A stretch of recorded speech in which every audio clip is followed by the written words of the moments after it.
السلام علیکم ورحمۃ اللہ وبرکاتہ۔ ان الحمد للہ نحمده ونستعینه ونستغفره ونعوذ باللہ من شرور انفسنا ومن سیئات اعمالنا، من يهده الله فلا مضل له ومن يضلله فلا هادي له، أشهد أن لا إله إلا الله وحده لا شريك له، وأشهد أن محمدًا عبده ورسوله، أما بعد فإن أحسن الحديث كتاب الله،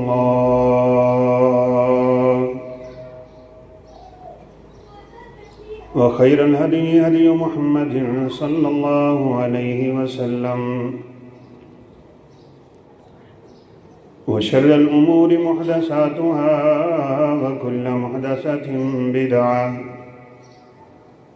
وكل بدعة ضلالة وكل ضلالة في النار۔ يا أيها الذين آمنوا اتقوا الله حق تقاته ولا تموتن إلا وأنتم مسلمون۔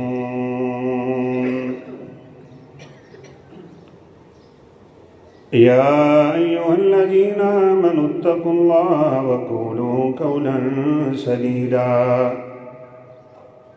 يصلح لكم أعمالكم ويغفر لكم ذنوبكم، ومن يطع الله ورسوله فقد فاز فوزا عظيما،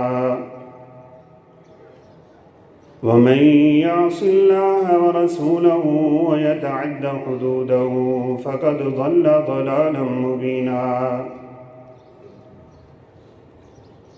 أعوذ بالله من الشيطان الرجيم، بسم الله الرحمن الرحيم،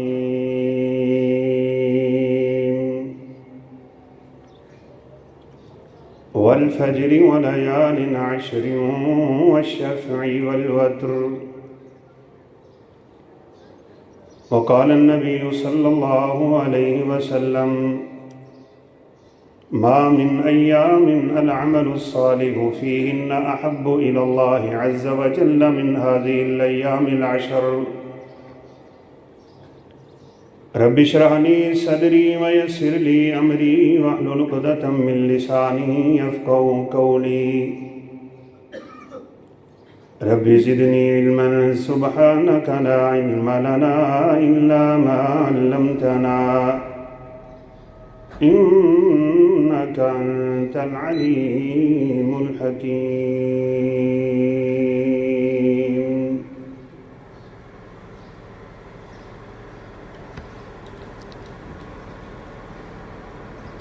ہر قسم کی حمد و ثنا، کبریائی بڑائی، تکبیر و تحمید، تسبیح اور تہلیل، تعریف و تمجید، تمام تر طیبات، مبارکات، الزاکیات، کلمات اللہ رب العزت کی شان شایان ہیں۔ لاکھوں کروڑوں انگنت درود و سلام تاجدار انبیاء، فخر الانبیاء، خاتم الانبیاء والرسل، جناب محمد الرسول اللہ صلی اللہ علیہ وسلم کی ذات گرامی پہ۔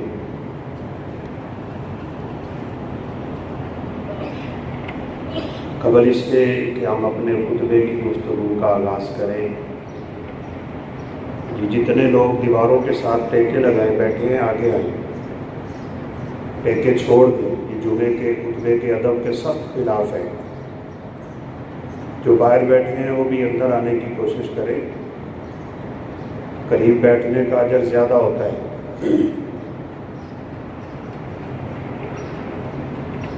اللہ رب العزت کا ہم پہ بہت بڑا احسان ہے کہ جس مالک الملک نے ہماری مغفرت اور بخشش کے لیے ہمارے لیے کئی موسم رکھے ہیں جن میں سے ایک بہترین موسم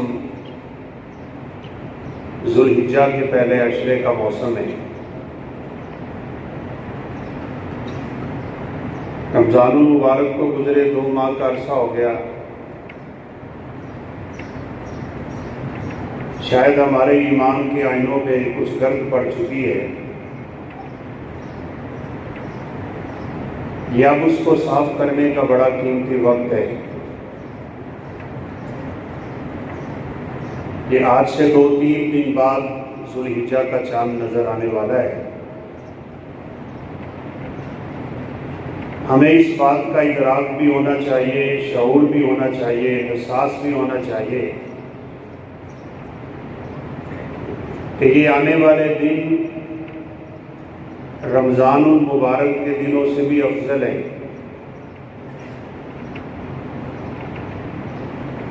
راتیں رمضان کے آخری عشرے کی افضل ہیں، اور دن ذوالحجہ کے پہلے عشرے کے افضل ہیں۔ رسول اللہ صلی اللہ علیہ وسلم کی حدیث مبارکہ ہے، خیر ایام الدنیا، یہ دنیا کے سب سے بہترین دن ہیں اللہ تعالیٰ کے۔ افسوس کی بات یہ ہے کہ یا تو لوگوں کو ان دنوں کی اہمیت و فضیلت کا علم ہی نہیں ہے، یا پھر اگر ہے تو ہم سستی سے گزار دیتے ہیں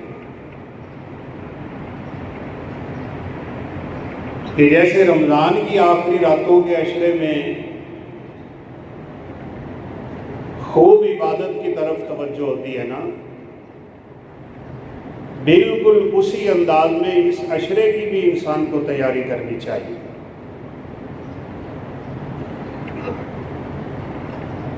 رسول اللہ صلی اللہ علیہ وسلم کا فرمان ہے، ما من ایام العمل الصالح فیہن احب الی اللہ عز وجل من هذه الايام العشر۔ جتنے محبوب اعمال رب تعالیٰ کو اس عشرے میں ہوتے ہیں اور کسی دن نہیں ہوتے۔ ایک حدیث میں اذکار کے الفاظ ہیں، بڑے پاکیزہ اللہ رب العزت کے ہاں یہ ایام ہیں، اور یہ محبوب ہونے کا ایک مطلب یہ بھی ہے کہ اس عشرے کی عبادت کو اللہ بڑی جلدی قبول کر لیتا ہے۔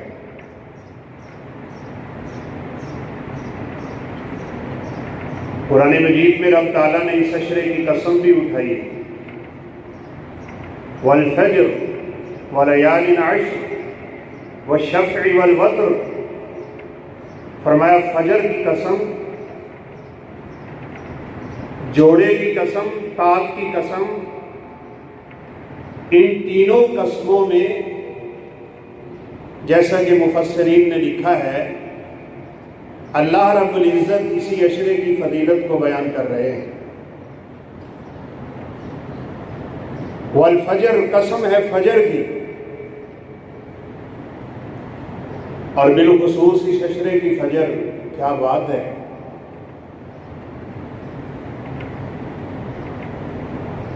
ان قرآن الفجر کان مشہودا، یہ فجر کی نماز کا جو وقت ہے اس کی قسم اللہ اٹھا رہے ہیں۔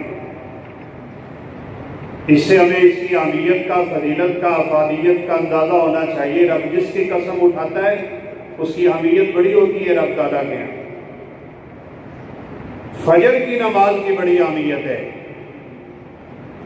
اور دوسرے مقام پہ عصر کی نماز کی بات بھی ہے، والعصر، قسم ہے عصر کی۔ یہ دو نمازیں اللہ تعالیٰ کو اتنی محبوب ہیں، اللہ اکبر۔ حدیث مبارکہ میں اشارہ ملتا ہے کہ اللہ رب العزت جنتیوں کو جنت میں 2 اوقات میں اپنا دیدار کروایا کرے گا، ایک فجر کے وقت، ایک عصر کے وقت۔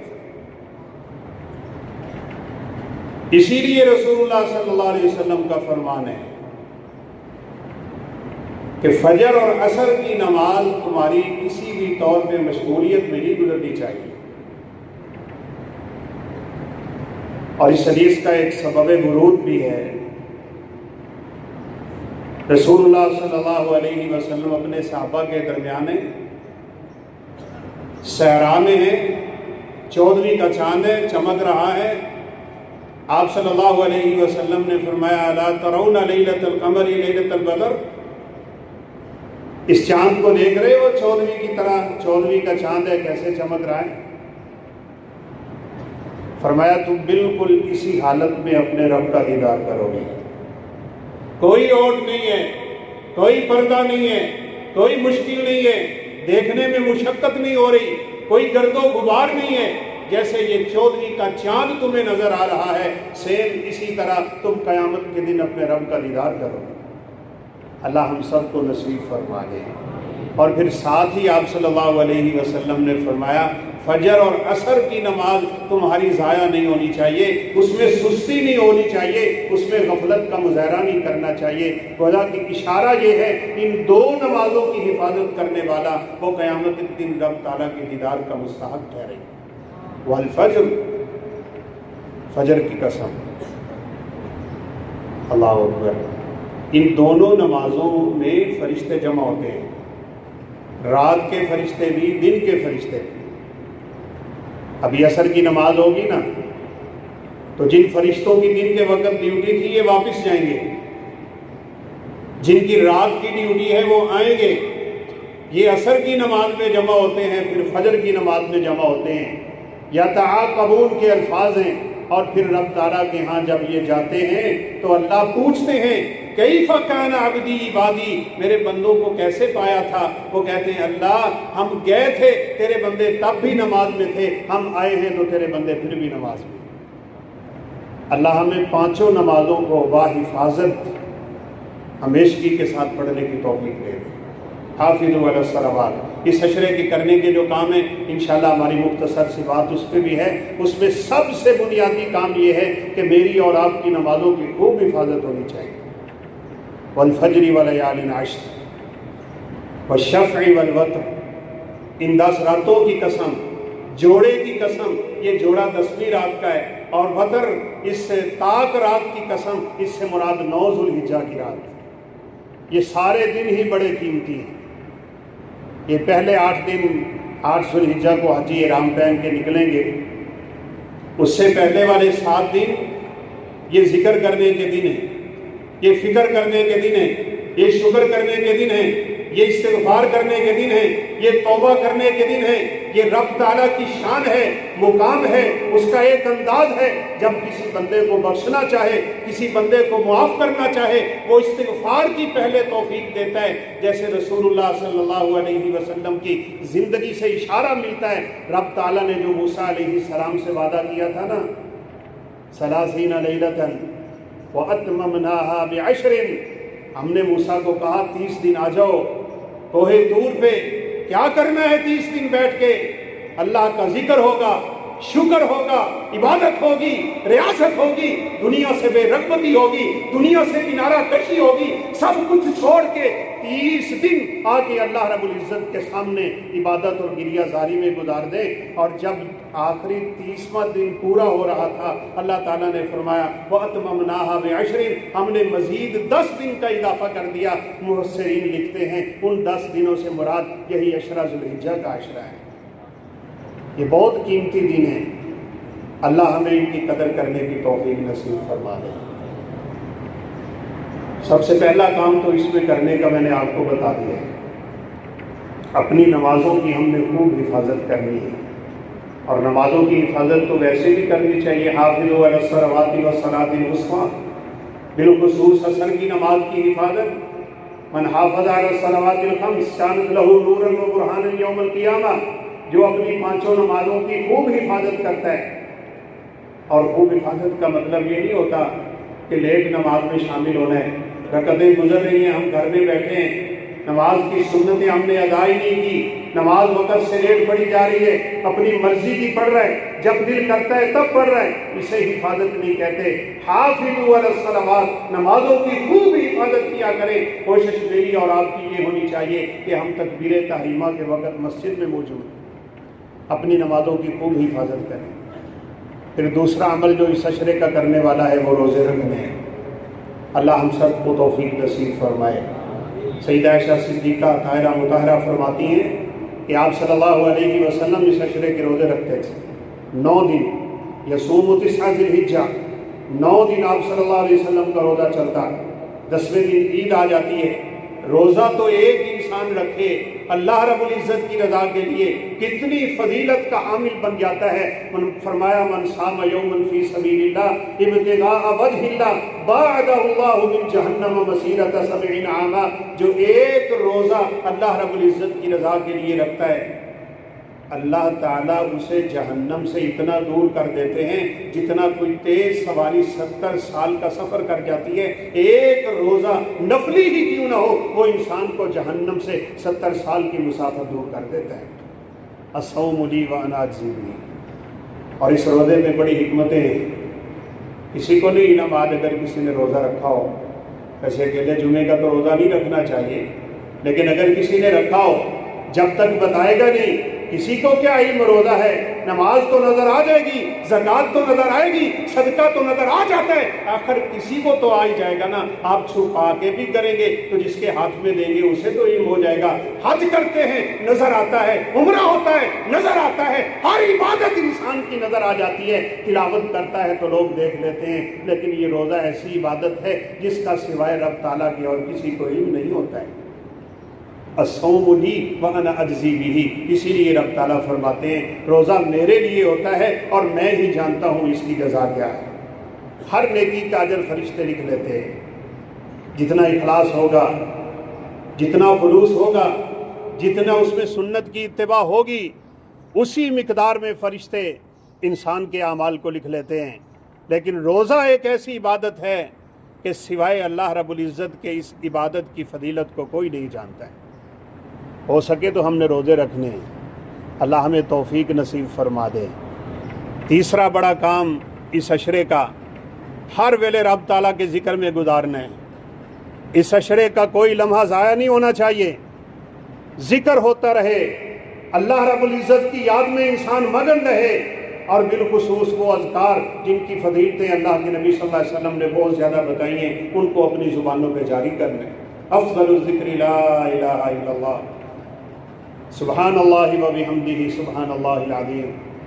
اور ایک ذکر تو میں سمجھتا ہوں ہمیں اپنی زندگی میں ہمیشہ کے لیے لے آنا چاہیے۔ رسول اللہ صلی اللہ علیہ وسلم دن میں 11 بار پڑھتے تھے، رضیت باللہ ربا وبالاسلام دینا وبمحمد نبیا، میں اللہ کو رب مان کے راضی، محمد کریم صلی اللہ علیہ وسلم کو اپنا نبی مان کے راضی، اور اسلام کو اپنا دین مان کے راضی۔ یہ ہماری زبانوں پہ رہے۔ امید ہے رب تعالیٰ سے جب قبر میں فرشتہ سوال کرے گا، وہ سوال انہی تینوں چیزوں کے متعلقہ ہوں گے۔ وہ پوچھے گا تیرا رب کون ہے، جس کی زبان دنیا میں چلتی تھی رضیت باللہ ربا، فرشتہ پوچھے گا من ربک، اس کی زبان سے نکل جائے گا رضیت باللہ ربا۔ فرشتہ پوچھے گا من نبیک، وہ کہے گا وبمحمد نبیا، ما دینک وبالاسلام دینا۔ یہ ذکر، یہ ایسا قلعہ ہے، یہ ایسی حفاظت ہے۔ نبی کریم صلی اللہ علیہ وسلم نے فرمایا میں تمہیں ایسے اعمال کی خبر نہ دے دوں جو اللہ رب العزت کے ہاں سونا اور چاندی بھی صدقہ کرنے سے افضل ہے، اور اس بات سے بھی افضل ہے کہ تم دشمنوں سے ملاقات کرو، وہ تمہاری گردنیں اڑائیں، تم ان کی گردنیں اڑاؤ۔ صحابہ کرام رضوان اللہ علیہ مجمعین نے فرمایا بلا یا رسول اللہ صلی اللہ علیہ وسلم، اللہ کے حبیب بتائیں یہ کون سا ایسا عمل ہے کہ جو سونا اور چاندی بھی صدقہ کرنے سے افضل ہوتا ہے؟ آپ صلی اللہ علیہ وسلم نے فرمایا یہ رب تعالیٰ کا ذکر، فاذکرونی اذکرکم واشکروا لی ولا تکفرون۔ رب کہتا ہے تم مجھے یاد کرو میں تمہیں یاد کرتا ہوں، تم اپنی حیثیت سے یاد کرتے ہو، رب اپنی حیثیت سے یاد کرتا ہے، تم دنیا میں رب کو یاد کرتے ہو، اللہ عرش پہ اپنے فرشتوں کے سامنے اپنے اس بندے کا تذکرہ کر دیتے ہیں۔ جیسے سیدنا ابی بن کعب رضی اللہ تعالیٰ عنہ کی ایک روایت ملتی ہے، یہ کتنی بڑی فضیلت ہے کہ مالک کائنات اپنے بندے کا فرشتوں کے سامنے ذکر کرے۔ رسول اللہ صلی اللہ علیہ وسلم نے جب سیدنا ابی بن کعب سے کہا نا ابی مجھے قرآن سناؤ، ایک روایت میں سننے کا ذکر ہے، مجھ سے قرآن سناؤ، ایک روایت میں سنانے کا ذکر ہے، ابی مجھے قرآن سناؤ، اور آپ نے فرمایا اللہ مجھے حکم دے رہے ہیں ابی سے قرآن سنو۔ سیدنا ابی بن کعب رضی اللہ تعالیٰ عنہ فرمانے لگے اللہ سمانی، رب نے میرا نام لیا ہے، نام لے کے کہا ہے ابی سے قرآن سنے؟ آپ نے فرمایا ہاں ابی، رب نے تیرا نام لیا ہے۔ یہ سننے کی دیر تھی کہ سیدنا ابی بن کعب رضی اللہ تعالیٰ عنہ کی آنکھوں سے آنسو جاری، رب تعالیٰ میرا نام لے رہے ہیں۔ اور اس ذکر کی فضیلت اور اہمیت کا اندازہ آپ اس بات سے بھی لگا سکتے ہیں، سیدنا زکریا علیہ السلام اللہ رب العزت سے ساری زندگی بیٹا مانگتے رہے، اس لیے نہیں کہ یہ دنیا کا مال ہے، اس لیے کہ یہ نبوت کا وارث بن جائے، رب تعالیٰ کے دین کو دنیا میں پھیلانے والا بن جائے۔ بڑھاپے کی عمر ہے، سفید بال ہے، بیوی بوڑھی ہو چکی ہے، باز ہو چکی ہے، عمر یہ ہے کہ اسے بچہ پیدا ہونے کی کوئی امید ہی نہیں ہے۔ رب تعالیٰ نے تب جا کے اشارہ دے دیا، فرمایا زکریا میں تجھے بیٹا دینے لگا ہوں، جیسے ابراہیم علیہ السلام کو ملا تھا۔ وہی یاد ہم انشاءاللہ آگے چل کے تازہ کرنے لگے۔ زکریا علیہ السلام فرمانے لگے میرے ہاں اولاد ہوگی، انا یکون لی ولد، میرے ہاں بچہ غلام کیسے؟ میری بیوی بوڑھی ہو چکی اور میں بڑھاپے کی عمر کو پہنچ چکا، میرے سر کے بال سفید ہو گئے۔ اللہ رب العزت نے فرمایا جب اللہ دینا چاہے پھر کائنات کی کوئی ذات روک نہیں سکتی ہے۔ اللہم لا مانع لما اعطیت ولا معطی لما منعت ولا ينفع ذا الجد منک الجد۔ میرا اور آپ کا ایمان بھی ہونا چاہیے، عقیدہ بھی ہونا چاہیے، دیتا رب ہے، نہ دے کوئی نہیں دے سکتا، وہ روک لے کوئی چھڑا نہیں سکتا، وہ پکڑ لے کوئی چھڑا نہیں سکتا، وہ دینے پہ آئے کوئی روک نہیں سکتا۔ یہ توحید کا عقیدہ ہر بندے کا راسخ ہونا چاہیے۔ اگر میرا اور آپ کا یہ یقین ہے اور یہ اعتقاد ہے، یہ عقیدہ ہے اولاد رب دیتا ہے، پھر کیوں جاتے ہیں لوگ درباروں پہ، کیوں جاتے ہیں لوگ پیروں کے پاس، کیوں باندھتے ہیں اپنا امام ضامن، کیوں جا کے پتے کھاتی ہیں عورتیں درختوں کے، کیوں جا کے بیر لیتی ہیں پیروں سے؟ نہیں، یہ عقیدے کی تباہی کا اور بربادی کا بہت بڑا ذریعہ ہوتا ہے۔ یَهَبُ لِمَن يَشَاءُ إِنَاثًا وَيَهَبُ لِمَن يَشَاءُ الذُّكُورَ أَوْ يُزَوِّجُهُمْ ذُكْرَانًا وَإِنَاثًا، وہ چاہے تو بیٹا دے، چاہے تو بیٹی دے، چاہے تو دونوں دے، چاہے تو کچھ نہ دے، وہ نہ دے کوئی نہیں دے سکتا، وہ دے تو کوئی روک نہیں سکتا۔ جب اس عمر میں اللہ تعالیٰ نے فرما دیا زکریا میں تجھے بیٹا دینے لگا ہوں اور اس کا نام بھی میں نے رکھنا ہے، اور وہ نام رکھوں گا جو کائنات میں آج تک کسی کا ہے ہی نہیں، یحییٰ۔ زکریا علیہ السلام اس خوشی میں جلدی سے پوچھنے لگے یا اللہ کیا علامت ہے، کیا نشانی ہے کہ مجھے بیٹا پیدا ہوگا؟ اللہ رب العزت نے فرمایا زکریا جب تجھے اولاد ہونے لگے گی، تیرے ہاں بیٹے کی پیدائش ہونے لگے گی، 3 دن پہلے تیری زبان بند ہو جائے گی،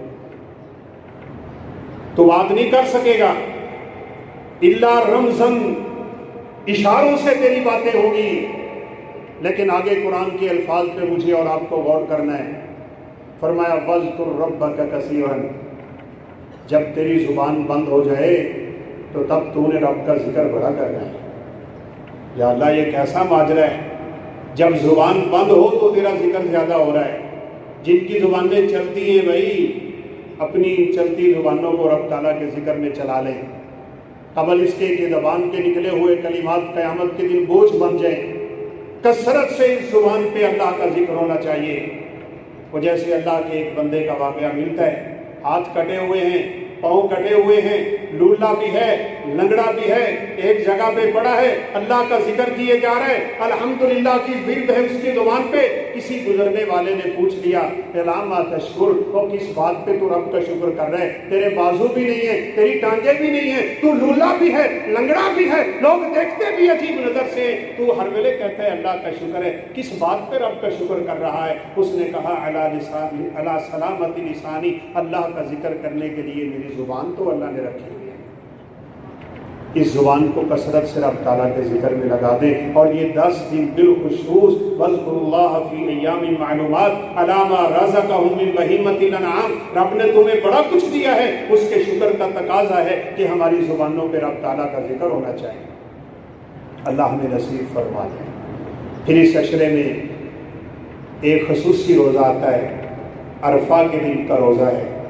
رسول اللہ صلی اللہ علیہ وسلم نے فرمایا احتسب علی اللہ ان یکفر السنۃ الماضیہ والباقیہ، یہ ایک روزہ جو بندہ رکھے گا، مجھے رب تعالیٰ سے بڑی امید ہے اللہ ایک روزے کی وجہ سے اس کے 2 سال کے گناہوں کو معاف فرما دیتے ہیں۔ اللہ ہمیں ان اعمال کو کرنے کی توفیق نصیب فرما دی کہ ان دنوں کی فضیلت ہے اس لیے، اس کا ہر دن بڑا قیمتی ہے۔ یہ 9 ذوالحجہ کا دن ہوگا، عرفات کا میدان ہوگا، کائنات کے کونے کونے سے آئے ہوئے لوگ ہوں گے، ایک جگہ پہ، ایک لباس میں، ایک میدان میں، ایک زبان میں، ایک آواز میں ایک ہی کہہ رہا ہے لبیک اللہم لبیک لبیک لا شریک لک لبیک۔ یہ کس قدر فضیلت کے حامل لوگ ہیں، کتنی ہی فضیلتوں کو پا گئے۔ اللہ کے نبی صلی اللہ علیہ وسلم کا فرمان سنیے اور رب تعالیٰ سے رو رو کے دعا کیجئے کہ اللہ ہمیں بھی میدان عرفات میں کھڑا ہونے کی توفیق نصیب فرما۔ الدعاء دعاء عرفہ، اللہ کے حبیب نے فرمایا دعا تو ہے ہی وہ حقیقت میں جو انسان عرفات کے میدان میں کرتا ہے۔